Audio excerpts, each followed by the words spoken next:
Comment avoir plus de visiteurs sur votre site web ou votre blog? Bonjour, je suis Sébastien Knight, fondateur du mouvement des entrepreneurs libres et chaque jeudi, je partage avec vous les rituels de l'entrepreneur libre, c'est-à-dire des stratégies et outils simples qui vous permettent de devenir plus libre, plus riche et plus productif. Aujourd'hui, j'aimerais parler de la question épineuse du trafic, c'est-à-dire comment faire pour avoir plus de clients potentiels qui découvrent votre site internet, qui découvrent vos offres et qui décident ensuite de devenir des clients. Il faut savoir qu'il y a en fait 3 grandes écoles du trafic. La première école, qui est celle que je recommande si vous en êtes au démarrage de votre activité, celle qui permet de démarrer le plus rapidement sans avoir de ressources financières importantes, c'est la stratégie des partenariats stratégiques. Il s'agit tout simplement d'aller voir des entreprises ou des chefs d'entreprise qui ont déjà une clientèle qui correspond à celle à laquelle vous souhaitez vous adresser. Donc évidemment, vous n'allez pas voir un concurrent direct qui vend exactement la même chose que ce que vous avez l'intention de vendre, mais vous allez voir une entreprise qui s'adresse au même type de client. Par exemple, parmi mes clients qui ont eu du succès avec cette stratégie, j'ai l'exemple d'Anthony qui est un coach sportif et qui s'est rendu compte que son public étant principalement constitué de femmes, et de femmes, on va dire la trentaine, la quarantaine, eh bien il a cherché quelles sont les autres entreprises dans ma zone de chalandise qui ont la même cliente. Il peut s'agir d'un salon de coiffure, il peut s'agir d'un spa et d'un espace d'esthétique et de look, mais qui ne vendent pas le même produit que moi, parce que si je vais voir directement, moi, coach sportif, un autre coach sportif en lui disant « Salut, est-ce que tu peux dire à tes clientes de venir me voir au lieu de venir te voir toi ?» Ce partenariat-là, il ne va pas marcher super bien. Par contre, si je vais voir le spa et que je leur dis « Tiens, j'aimerais proposer en fait à mes clientes de venir découvrir votre spa et que vous puissiez proposer aux clientes du spa de venir découvrir mon coaching sportif », là, vous pouvez trouver un accord qui soit gagnant-gagnant. C'est ce qui permet de se lancer rapidement. Les personnes que vous voyez réussir du jour au lendemain sur Internet en faisant un lancement orchestré, eh bien, ce qui permet de nous mettre au centre d'attention du marché quand on fait un lancement orchestré, c'est le fait d'avoir des partenaires qui parlent de notre produit ou service. Eux, ils ont déjà la liste de contacts et donc ça nous permet dès le départ de tout de suite amener beaucoup de trafic. Donc, si vous n'avez aujourd'hui pas beaucoup de ressources pour développer ou faire grandir votre activité, partenariat stratégique, c'est ce que je recommande pour aller vite et aller loin en même temps.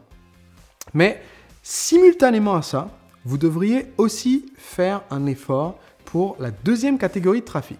La deuxième catégorie de trafic, c'est le trafic organique.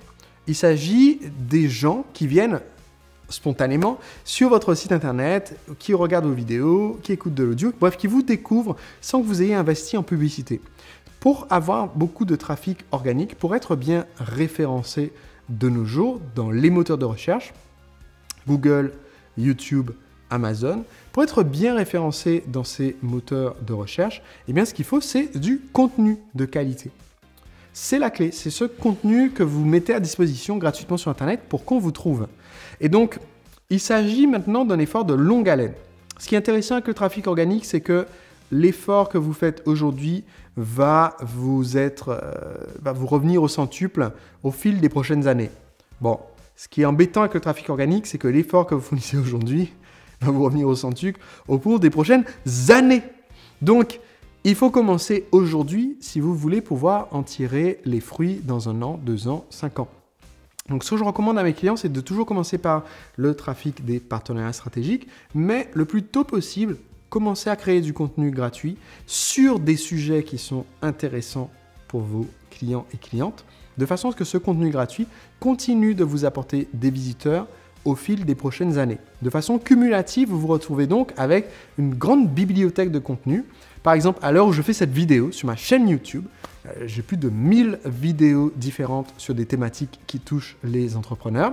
Et donc, ma chaîne, du coup, est une source de visites et une source de prospects de qualité, parce qu'en général, je tends à faire des vidéos qui contiennent beaucoup de conseils, qui sont parfois un peu longues, mais parce que ça parle à mon audience qui ne cherche pas juste des courtes vidéos de 15 secondes. Et donc, ça me permet d'attirer des visiteurs sans avoir à investir des euros supplémentaires. Donc, c'est une façon, en fait, lente, mais c'est une façon de créer après une moisson de nouveaux clients qui viennent d'eux-mêmes vous découvrir dans le futur sans que vous ayez besoin de faire des investissements supplémentaires. La troisième et dernière école du trafic, eh bien, c'est le trafic payant. Le trafic payant, c'est la publicité, c'est payer Google AdWords pour faire votre pub apparaître au-dessus des résultats de recherche, c'est payer Facebook Ads pour faire apparaître vos messages publicitaires dans le flux des gens qui surfent sur Facebook, c'est payer des plateformes comme Outbrain ou Taboola, qui sont des plateformes de ce qu'on appelle de la publicité native, pour que vos articles apparaissent sur les sites du Figaro, Le Monde ou d'autres sites et que les gens cliquent en pensant que c'est un article, mais en fait tombent sur votre page de vente. Et ce trafic payant, il a l'avantage qu'il est assez rapide, c'est-à-dire vous pouvez littéralement aujourd'hui créer un compte publicitaire sur Facebook ou sur Google AdWords et payer 50 € maintenant et avoir quelques visiteurs qui visitent votre site maintenant. Le problème, c'est que ce trafic publicitaire, déjà il est payant, donc il faut la ressource financière. Et deuxièmement, en fait, vous ne pouvez savoir combien dépenser que si vous avez déjà l'information de votre valeur par visiteur. La valeur par visiteur, qui est l'information de combien un visiteur qui tombe sur mon site internet me rapporte, elle est hyper importante pour savoir combien je peux me permettre de dépenser pour avoir un visiteur sur mon site. Cette valeur par visiteur, on peut aussi la calculer différemment, c'est-à-dire pas seulement en visite sur le site, mais moi ce que j'utilise, ma métrique principale, c'est la valeur par prospect. La valeur par prospect, c'est quelqu'un qui est inscrit sur ma newsletter, combien est-ce qu'il me rapporte par an ? En moyenne, un inscrit à ma newsletter me rapporte entre 10 € et 16 € par an. Donc, je sais que je peux investir jusqu'à, admettons, 10 € pour avoir un prospect qui s'inscrit à ma newsletter. Parce que je sais que dans l'année, je l'aurai rentabilisé. Et comme les gens restent en moyenne inscrits beaucoup plus d'1 an à ma newsletter, là j'ai des gens qui sont inscrits sur ma newsletter depuis plus de 8 ans, eh bien, je sais que je vais être gagnant sur le long terme. Donc, la publicité payante, c'est un moyen très intéressant d'attirer des prospects dans le sens où on met de l'huile sur un feu qui brûle déjà. La pub payante ne sert jamais, ou alors très mal, à démarrer un feu qui n'a pas encore pris. Si vous mettez de l'huile, si vous avez un feu, vous avez du bois dans une cheminée qui est éteint et que vous versez de l'huile dessus, vous allez juste avoir du bois avec de l'huile. Donc, et c'est pas une super façon de gaspiller son huile. Donc, de la même façon, chronologiquement, ce que je recommande, c'est de commencer par les partenariats stratégiques.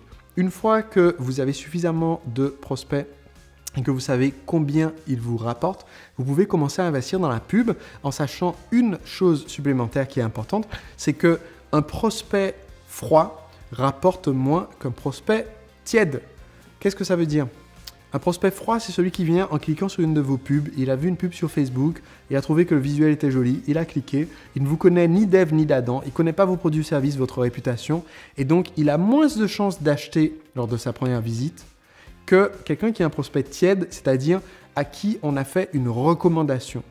Quand vous faites un partenariat stratégique, votre partenaire dit à ses clients, il dit, pour simplifier, allez voir ce que fait Pierre-Paul Jacques, c'est vraiment très intéressant, c'est un produit de qualité, je vous recommande vivement. Et donc, du fait de cette recommandation, les personnes qui viennent d'un partenariat stratégique sont celles qui convertissent le mieux. À titre d'exemple, pour la même séquence de vente, nous avons une séquence de vente où un prospect qui vient d'un partenaire va rapporter 24 €, d'accord ? Donc, ça veut dire que si on a 1000 prospects, on fait 24 000 € de chiffre d'affaires dans les 7 jours. Alors que sur cette même séquence, on a un prospect qui vient de la pub va rapporter entre 3 et 6 € pour la même séquence. Donc, on est sur un rapport où c'est quelqu'un qui est donc entre 4 et 8 fois plus froid, d'accord, moins motivé, qui a 4 fois moins de chances d'acheter parce que c'est un prospect froid. Donc, c'est important de ne faire cette stratégie de trafic qu'en dernier, une fois qu'on a déjà mobilisé à fond les partenariats stratégiques, une fois qu'on a déjà créé pas mal de contenu pour générer du trafic organique, à ce moment-là, ça a du sens de remettre quelques sous dans la publicité. Voilà comment est-ce qu'on orchestre la croissance de notre site pour amener plus de trafic et donc plus de clients dans notre entreprise. Et si on se rencontrait en chair et en os? Alors, peu de gens le savent, mais depuis la naissance de ma fille Alice, je ne fais que très peu d'événements présentiels. J'en ai fait en 2018 par exemple que un ici à Orlando et un autre qui s'appelle la rencontre des entrepreneurs libres. Et donc, chaque année, j'organise cette rencontre. Cette année, c'est un nouveau format qui, je pense, peut vous transformer votre vie et vous aider à devenir un entrepreneur libre. Donc, allez maintenant sur entrepreneurlibre.com/séminaire. Je vous donne toutes les informations et comme ça, on pourra se rencontrer en chair et en os, se serrer la main et je pourrai vous aider personnellement à devenir entrepreneur libre.